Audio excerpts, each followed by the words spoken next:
When travelling on the busy A9, it's essential to leave this main artery north as often as possible to discover the real Perthshire, meet the locals and get a true sense of this heartland of Scotland.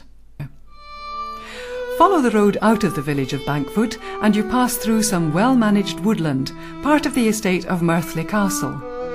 A former laird was Sir William Drummond Stewart, who inherited in 1838. He travelled throughout the then Wild West of America and returned with a few native Indians and a herd of buffalo. A couple of years earlier, the previous laird, Sir John Stewart, built New Merthley Castle, a Jacobean palace. Never fitted out internally, it was blown up in 1949.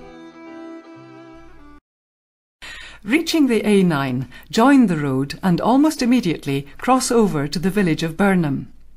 The A9 records an appalling and growing number of fatal accidents every year, so please be most vigilant. It's a fact that Birnam was built entirely because of its railway station. The 6th Duke of Atholl refused to allow the railway to be built across his lands, and when the station was eventually built at Birnam in 1856, it took a further 7 years to persuade him to allow the line to continue on to Inverness. In the meantime, because of its beautiful woodland setting, villas and hotels began to spring up around the station.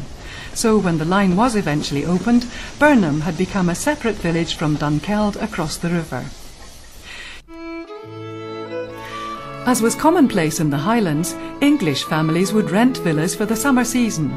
Families like the Potters from London, whose daughter Beatrice would write picture letters when on holiday. In 1893, whilst staying at a villa called Eastwood in Birnam, and latterly at nearby Dalguy's estate, 2 such picture letters written there were expanded into The Tale of Peter Rabbit and The Tale of Mr. Jeremy Fisher. An interesting new exhibition centre gives an insight into the inspiration she found in the area that led to her worldwide success. A short walk leads to the Birnam Oak. This ancient tree is said to be the last survivor of the ancient Birnam Wood, a great oak forest made famous in Shakespeare's MacBeth. The gnarled and ancient oak certainly looks medieval. Its lower branches rest wearily on crutches, and the first 10 foot of its trunk is hollow. The steep slopes of Birnam Wood lie above the railway line and are visible from Dunsinane Hill, 12 miles to the south, where lies the remains of Macbeth's castle. From there, Macbeth witnessed the fatal prophecy that the castle would fall when Birnam Wood came to Dunsinane, as soldiers tore down branches from the trees of Birnam and advanced on the stronghold. Scotland's most famous fiddler, Neil Gow, lived at Inver. Apart from a few lessons as a youngster, he was entirely self-taught, although that nearly came to an abrupt end when, in the aftermath of the 1745 Jacobite rebellion, successive governments tried to eradicate all things Highland, language, culture, dress, and so on.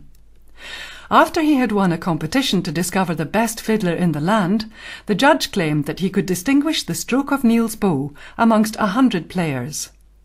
He went on to publish 3 collections containing 100 memorable melodies. According to local folklore, many of these were composed at Neil Gow's Oak, an ancient tree on the banks of the Tay, reached by a short walk from Inver. Gow died in 1807, a couple of years before the building of the bridge, and is buried in Old Dunkeld.